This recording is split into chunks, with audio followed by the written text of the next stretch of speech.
me, sir. From the way you're dressed and your general aura of seediness, I can infer only one thing. You're heading for Tannen's speakeasy, am I right? Yeah. Can't you tell me the way? Down. Straight down. The last stop before the Inferno. Unfortunately, I don't have the power to stop you, but I beg you to tarry here a few more seconds and listen to my song. Me, me, me, me, me. You say you've lost your self-respect, but you should care. What in heaven's name? Oh, sorry, Miss Strickland. Just a little experimental prototype gone momentarily awry. Mr. Brown, why is there a dog in that vehicle? Why? Well, to advance the human condition, of course. Hello, Mike. Mike? Mr. Corleone, what are you doing in that getup? I'm going undercover. How exciting! You'll have to give me an exclusive sometime. Right now, I've got some souls to save. And you'll have to get an eyeful of my newest experiment. You're not angry about the rocket drill? Water over the bridge. I've moved on to bigger and better things. Come by the gazebo when you get a chance. I'll be setting up. You won't believe what Einie and I have been up to. Famous last words. All right. Now where's that speakeasy?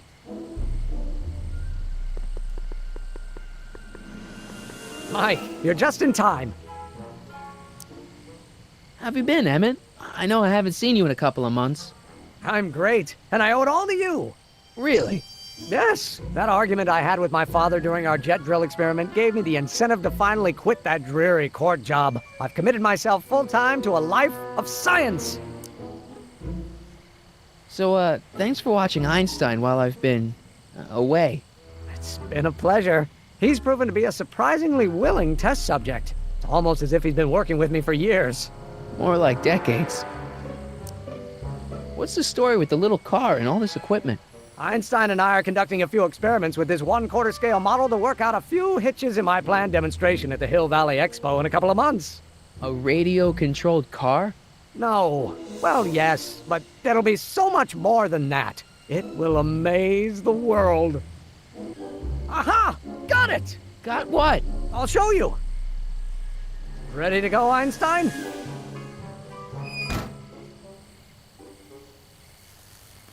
Watch this! When this baby hits 23 miles per hour, you're gonna see some serious cow flop.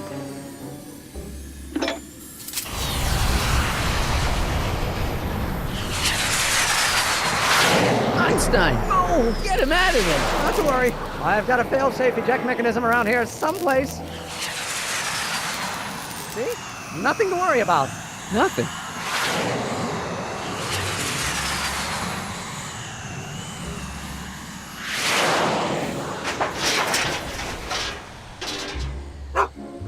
I'll go see if I can find something to help. Or someone.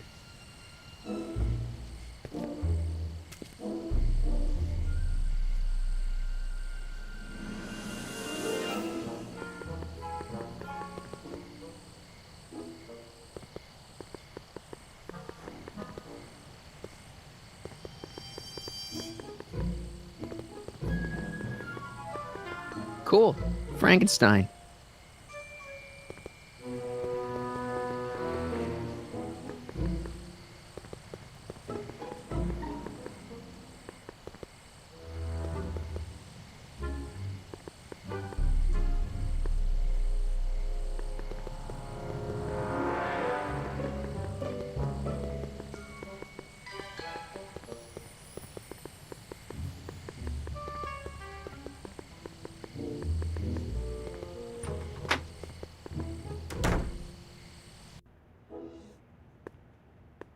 Hey, Doc. How's the room?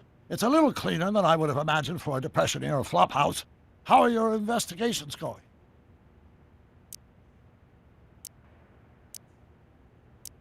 Where'd you park the DeLorean? I hid it in the DeSoto lot. Nobody's buying cars these days, so it should be safe in there.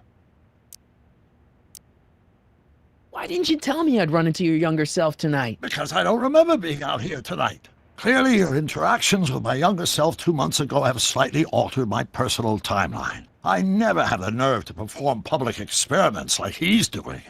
No matter. Those experiments will be forgotten once I've seen Frankenstein. Frankenstein? Yes. Right now, my younger self is fiddling around down there with rocket propulsion systems for his demonstration at the expo. The thing that'll kick off your scientific career. Exactly. Now, the rockets are a horrible idea, and I'll soon realize that they'll never work. But eventually, I'll wander into that movie theater and see Frankenstein and clear my mind. I've kept the ticket stub from that movie in my wallet ever since. See? Why? Because it's during this movie that I'll have the inspiration for my breakthrough at the expo. It doesn't have anything to do with reanimating the dead, does it? Not the way you're thinking, no. But during that famous scene when Colin Clive turned the wheel that raised that shrouded figure into the tower, and that bolt of lightning struck, well, let's just say more than one brain was reanimated that night. Emmet's not having much luck getting Einstein off the courthouse. I'm not surprised. Einie's a smart dog, but heights give him the willies. What can we do? I've got it. What? Just get my younger self distracted, and I'll handle the rest. Just keep your head low, Doc. I'll be back soon. I'll keep an eye out for your grandfather.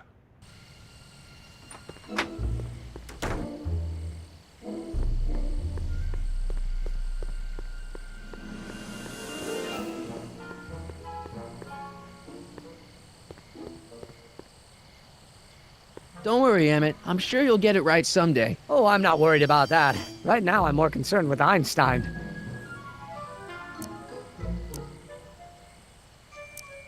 What went wrong with your rocket car? I'm not entirely sure. As soon as we get Einstein down, I'm gonna go look for it. What's up with you and Edna? A couple months ago, I could swear she was making goo-goo eyes at you. That was before my father had her Stay Sober Society meeting thrown out of our house. Now she takes every opportunity she can get to snipe at me and my work. It's very distracting. Do you know anything about Officer Danny Parker? My pop says he's a good cop when he's not drinking. Good. Of course, now I hear he drinks all the time. Why don't you take a break from Einstein Patrol for a minute? Maybe go see a movie or something. Thanks for the offer, Mike. But once Emmet Lathrop Brown sets his mind on a task, nothing can distract him from his purpose. And right now, that purpose is rescuing your dog. Why don't you go look for your car now? And leave Einie stuck on a ledge? Never! Dogs are much more important than any silly rocket car. Especially one that doesn't work at all.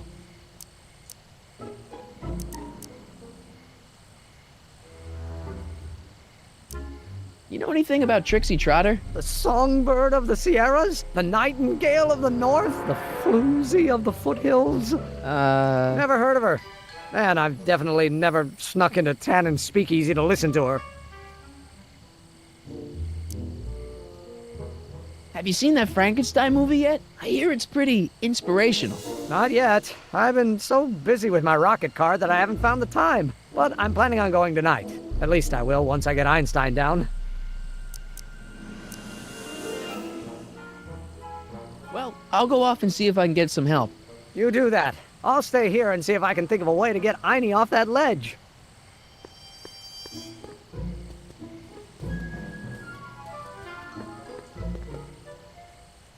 Don't touch those! They're very sensitive! Sorry. Don't touch those! They're very sensitive!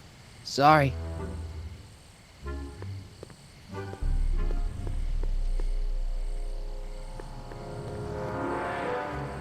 Hey, Edna. Mr. Crockett, what can I do for you?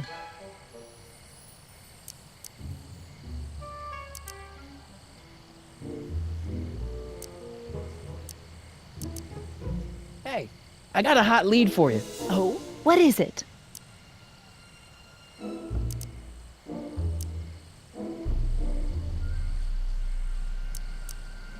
I can't tell her that. It could get him in trouble. Hey, I got a hot lead for you. Oh, what is it?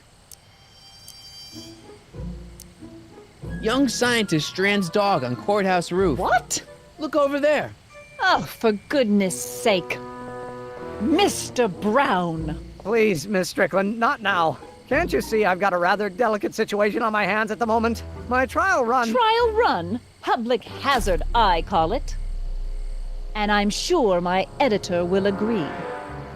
This scientific enterprise of yours represents a clear and present danger to public You safety. know what represents a clear and present danger to public safety? Your singing voice. There's no need to get personal, Mr. Brown. Believe me, I have no intention of getting personal with you. I'm relieved to hear it. Flying cars, of all the ridiculous You juvenile mock notions. me, but just imagine a world in which traffic jams and car crashes are a thing of the past. I might be more inclined to listen to you if your maiden voyage hadn't ended in a crash on one roof and a stranded dog on another. I'm working on getting him down. Heine, how'd you get down? Clever dog. Well, fortune favors you tonight, but I warn you to be more careful in the future. Now, how to get that rocket car back down?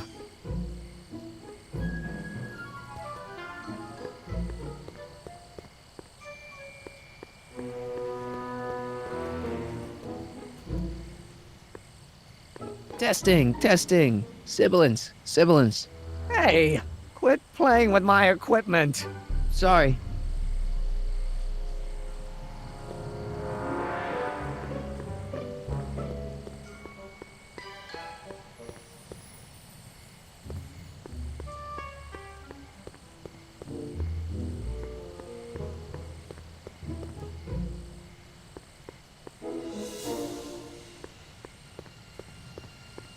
Edna! What?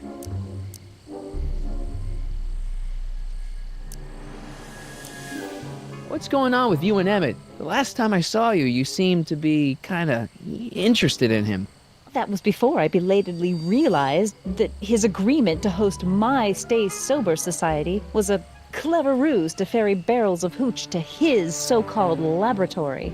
Sorry about that. Now his very presence fills me with an irrepressible urge to pick at his philosophical and intellectual foundations with every tool in my vocabulary. So you're not dating? Dating?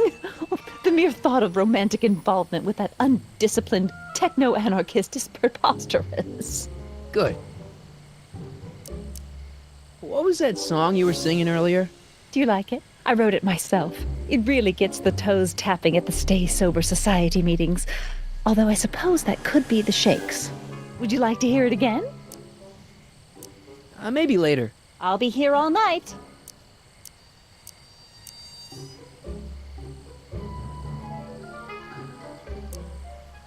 Whatever happened with that speakeasy arsonist? I was about to ask you the same question. Me? Don't play coy with me. I may not have any journalistically acceptable proof, but I know you had a hand in Carl Sagan's daring escape from the authorities. What have you got against dogs, anyway? They're smelly, rude, completely unable to take care of themselves, and frankly, they're not very bright. If I had my druthers, dogs would be banned from public places. Harsh. It's a harsh world, Mr. Corleone. You wouldn't happen to know anything about Trixie Trotter, would you? Kid Tannen's latest conquest? Well, she claims to be a lounge singer from Seattle, but my sources in Washington have never heard of her. I mean, honestly, Trixie Trotter, what kind of name is that? What's Kid Tannen been up to for the last 2 months? Didn't you hear? It was in all the papers. I've been, traveling. Well, the feds were all set to arrest Tannen on tax evasion charges. Seems they'd gotten Tannen's books from his accountant. I heard something about that, yeah. Well, the accountant disappeared, unsurprisingly, but the feds still thought they had a case. After all, they still had the books, right? Right. Wrong. The day before the trial, the books up and vanished right out of the court's evidence locker. No. Lots of fingers were pointed, but honestly, the whole town's so corrupt that it could have been anyone. Court clerks, cops, janitors.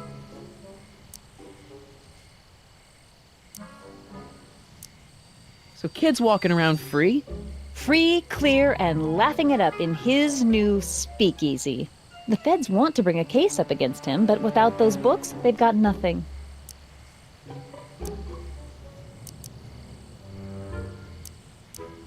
Couldn't Kid be brought up on other charges like, say, running a speakeasy? In a perfect world, yes. But no one in town seems to care about prohibition anymore.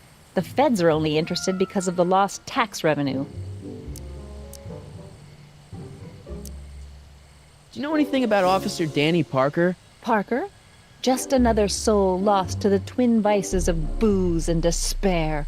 I've asked him to tell me his story for my column. Sort of a cautionary tale, but he's never in the mood to talk to me.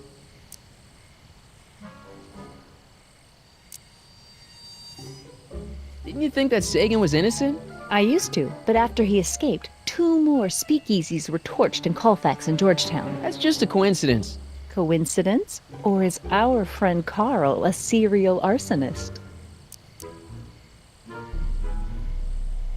I'm pretty sure that Carl Sagan didn't start those fires. We'll see. One of the reasons I'm camped out so close to Tannen's new speakeasy is it gives me the chance to catch the arsonist in the act. It'd make a great story for my column. See ya. Keep fighting the good fight.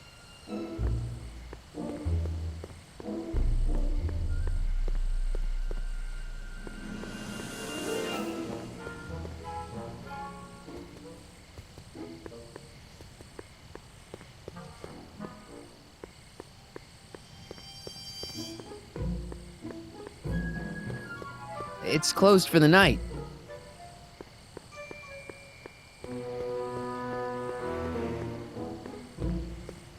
Cool. Frankenstein. I should probably stop hanging around the town square and head off to the speakeasy.